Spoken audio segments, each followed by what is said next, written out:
Well, today we had a rare moment of truth from the Prime Minister, didn't we? Although it had to come out via a leak in the French press before we could report on it over here. So Sir Keir Starmer admits that we have no deterrent in the Channel to stop the invasion of Britain.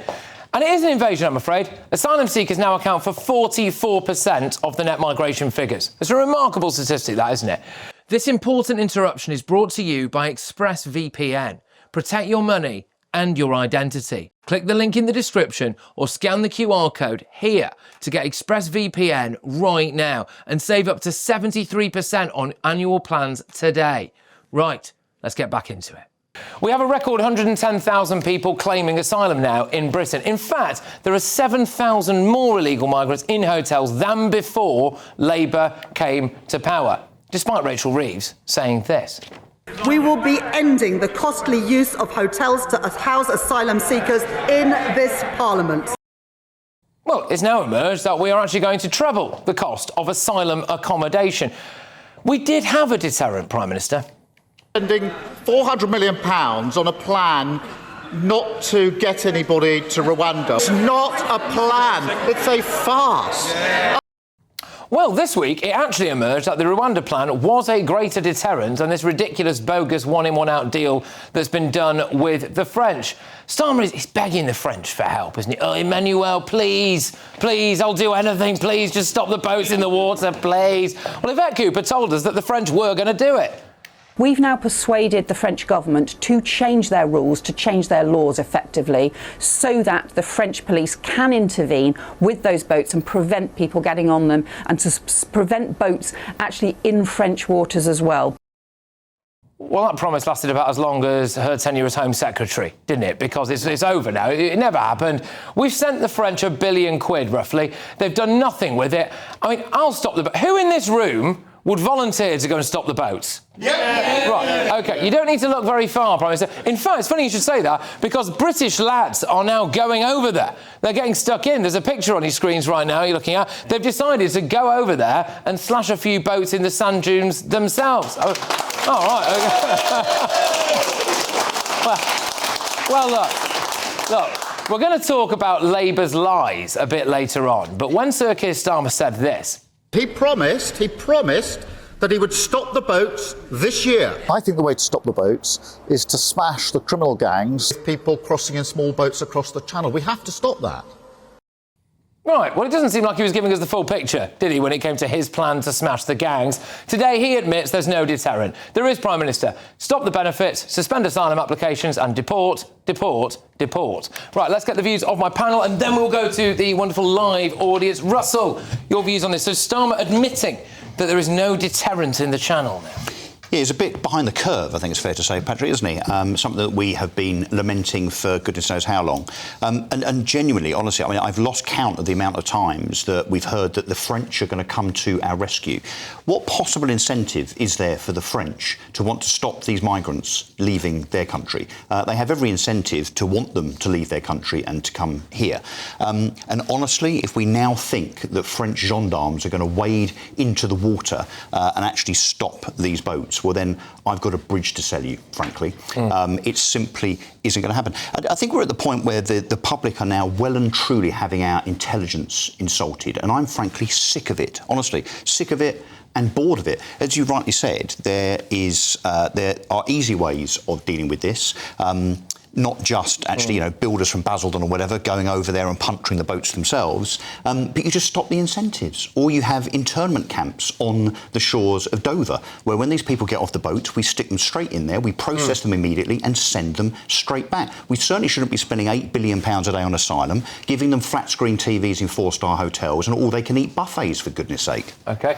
Just before we go to the lady in black on the front row there, Christy, you've got a very mischievous look on you. Well, I'm laughing because I'm reading the detail of this story, and OK, on the surface we think, well, great, they're going to intervene, they're going to stop the boats, right? And the French security services finally stepping up. You do know that they can only do it before the boats have picked up any passengers. It's ridiculous. So ridiculous. the boats will be empty. What are they going to do? Just drag an empty boat back to the shore? If there is any asylum seekers in the boat, well, then they're just going to wave them off and say goodbye. And so I forgive my cynicism over this being an effective deterrent. There is no deterrent. The only deterrent that would work is offshore processing. I feel like we're saying this till we are blue in the face. I don't know whether Rwanda was a bit of a gimmick or whether that would have worked, but certainly the idea that if you come to the UK via a boat, you do not get to remain on UK shores, you are processed elsewhere, and then a decision is made. I can't believe, right, I can't get this scenario out of my head where the boat has some people in it, and the boat could be literally 5 feet away from the beach, and the French gendarmerie won't go into the water and try and stop the boat. They won't burst it, they won't bring it back, they will literally just wave it off. And we've given them hundreds of millions of pounds. Why have we given them so much money? Well, I don't know. Some of the farcical things they've done with it as well. So we gave them money for equipment for night vision cameras on the beaches, and they refused to turn the cameras on. Also, Did they go on strike as well? Probably. I mean, it's a day of the week. Probably. Maybe. And then there was also the situation where they've built a fence to protect one of their own football stadiums that was being used by asylum seekers. They're not to stop them getting to the beaches. They built the fence. I mean, it's absolutely bonkers. There is a lady on the front row I would like to go to. So what would you like to say, please? So my point is about illegal immigration. I mean, I cannot understand this government allowing this to go on, like ruining this country that we all love. I literally worry every single day for my children, for my grandchildren, about what their future is going to be. And, you know, my question is, when is this worry going to stop? I'm very sorry you feel that way. You shouldn't have to feel that way. There's nothing more important than keeping your money and your identity safe online. And with so many VPN options available, choosing the right one can be pretty daunting. But this video's sponsor, ExpressVPN, is making the choice easier for GB News viewers. ExpressVPN is offering up to 73% off, plus 4 extra months free. That's top-level security from just £2.49 a month, and you're covered by their 30-day money-back guarantee. So just click the link in this video's description or scan the QR code now.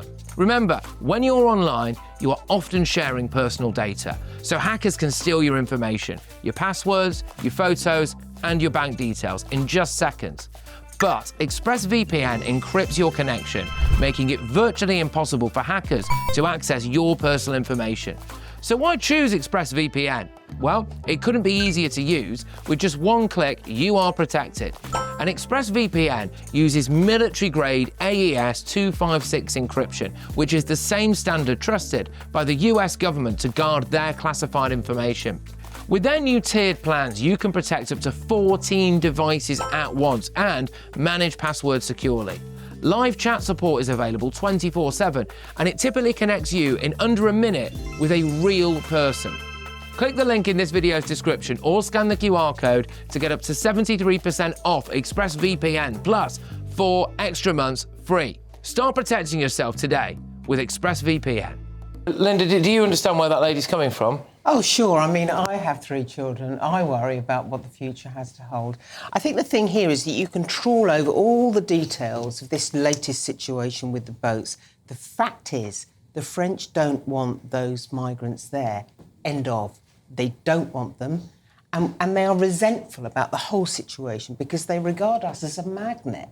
Because we give benefits, because we give housing, because we give support, the French know that we're the magnet, and they're pretty fed up that these migrants are all over their northern shore, creating a mess, being antisocial. You know, they don't want them there either. So we're in between a rock and a hard place. The only thing is I think offshore processing. I think the problem with Rwanda, just to be brief, but the problem with Rwanda is it involved a long-haul flight, and you can't process the numbers. The only thing that acts as a deterrent is numbers. So Barry, the reason why we know about this, so Keir Starmer saying that there's no effective deterrent in the channel, is because it was leaked to a French newspaper, Le Monde, and it was leaked after a private admission, apparently, between the Prime Minister and Emmanuel Macron. So he's saying this privately, but to us publicly, he's saying, I've got a plan to smash the gangs. This is going to work. So there's a bit of deception. Look, there's a bit of spin going on both in that report and the way that you've done it. Let's set out the facts, OK? The French give more in benefits to refugees than we do in this country. In fact, many countries, including Denmark, give more to refugees than we do in this country. The idea that benefits per se is what's drawing people here is not actually the issue. What draws them here is predominantly the English language and the fact that they often have connections with other people who are already living in this country as British citizens. The offshore processing that Christo mentioned, Rwanda was not offshore processing. Offshore processing means that what you do is you process people when they're not in your country to determine whether they can come to your country or not. Actually, believe it or not, that's exactly what the one-in, one-out scheme is designed to do. It's only a pilot scheme at the moment, but that's exactly what it's designed to do. It's to try and get us to the point where we're in cooperation with the French government and hopefully other governments, if the pilot works, where we can do that. And we can actually then determine who is coming here and say, because if you had the opportunity to come here by a safe and legal route because you were a genuine asylum seeker, you thought that your case would be properly heard, and then if you were genuine, you'd be allowed to come to the UK as an asylum seeker. Why would you then go in a boat? That would then mean that the people who do come in the boat, you could automatically tell were not genuine. But we couldn't deport them there, Barry, isn't it? That's part of the problem, because you mentioned there are a few reasons why people come that you say aren't to do with benefits. Another one is that we are rubbish at deporting people. And we also Can I just say, we're not actually that rubbish at deporting people, because deportations and removals have gone up under this government. But only when we pay people to go. Barry, yes. But what we had was 100,000 people that the Conservatives had refused to process. They'd simply stopped processing them. They let them come into the country, then did nothing. Right? And that meant that these people were waiting to be processed, waiting to have their court case heard. And that's why they need now to have those cases heard quickly so we can determine whether they've got a right to be here. The Tories were never going to let them claim asylum. That was the point. They were never going to let them claim asylum. So now Labour has allowed them to claim asylum. So that is the reason why we've got this big backlog. Because we have the Illegal Migration Act. But Patrick, also the other reason... Sorry, hang on. The other reason that people decide to come here, they make the journey from Syria to Turkey and up through Italy, Greece, France, all the way here, is because we here are a soft touch, not just in terms of the benefits, no, but also... Hang on. Also, in terms of our propensity to agree asylum cases, we agree some 60% of asylum applications. In France, it's 5%. That's why France has the problem, and that's why those people are in France trying to get here, because they know they have a very, very high chance of us just saying, come on in, the water's lovely. The kind of support that we offer them is a factor, Barry, because I was doing some media training for the CEO of Bulgaria's largest mining company, and he said to me, the reason why we do not have a problem is because these people travel straight through our country on their way to yours. Yeah, Patrick, can I just debunk something as well? This nonsense that Labour are, the holy grail when it comes to sending people back and deporting them. The majority of those people, Barry, are given up to £3,000 to go. We also know that some of those people go and then come back on boats. The revolving door of just giving them money so they can go away and come back again, it's farcical. Look, sorry, you've got more economic sense than to say something but it's true. Because it's true, Barry. It might be uncomfortable for you, but it's true. Explain why it can't be true if you have any economic judgment whatsoever. Because you're saying that we give people £3,000 to go back to their own country. Yes. And then they pay £10,000 to the people smugglers. It's not 10,000. It is. You can actually buy one, get one free now. It's so popular, I can tell you. Sometimes it's 20,000. Can I just say, when I was in Calais, I was literally quoted 1,500 quid by a human trafficker. That's over this To get across the channel. Yeah. That's the channel, but not to get back from the original from point. Syria or Afghanistan. So and that's we're the clear, point. That costs them 10,000. Do you think the French are going to go into the water and stop these boats? Well, OK, now let's go to what the article did actually say, which we haven't covered yet, and that is that it's actually about the French having changed their rules now. And let's face it, the Tories failed to negotiate with the French, and their police did nothing, right? We negotiated. In the first instance, we then saw a few police going out and puncturing the boats until the French police said, we don't want to be liable if anybody gets injured, right? And that stopped that. The French have now changed the rules again because of negotiation, because of pressure, to say that when the boats are in the inland waters, it's not just when they're on the beaches, right? When they're in the inland waters, because what the people smugglers now do is they launch the boats first to avoid the police being on the beaches, and then they pick up. The BBC are reporting, and that is exactly why this is the BBC are reporting that its empty boats are the only ones that are going to be looked at. Secondly, according to every single source I can find online, we have equivalent benefits to France, but France, as you said, have a far fewer number that they got asylum to, so the benefits that they have cost way less. And thirdly, why are we negotiating with France anymore? Why aren't we negotiating with our own Navy in order to try and sort it out in the Channel? Our Navy could do it better. Now, they refuse. Usually they refuse. What are you going to... Christo, no, let's examine what he says. So you're going to get the Navy to go out there with gunboats, and what are they going to do? Are they going to sink them and kill the people? That would be absent. Well, that would turn them back. That would be ridiculous. And of course, it would be ridiculous. Of course, a lot of people in the audience just said yes. Sink them, kill them. That's not at all, and it's unfair for you to suggest that's what I'm saying, because it's not what I am saying. What I'm saying is, the detail. Well, let's get the detail then, because that's exactly what they did in Australia. Yes, they did. They didn't. Oh, so what? Did they sink boats in Australia? No, is that what you're saying? No, they intervened with those boats. They took them to other islands around Australia. An Australian island. Yes, a friendly. And how do you think they did that? They didn't sink them to do that. Where are you going to take them? Well, we could have offshore processing. We could have one of our islands. Where? We could do it in France. We could talk to France about that. We should do it in one of the Scottish islands that votes Lib Dem. Right. I'll applaud that.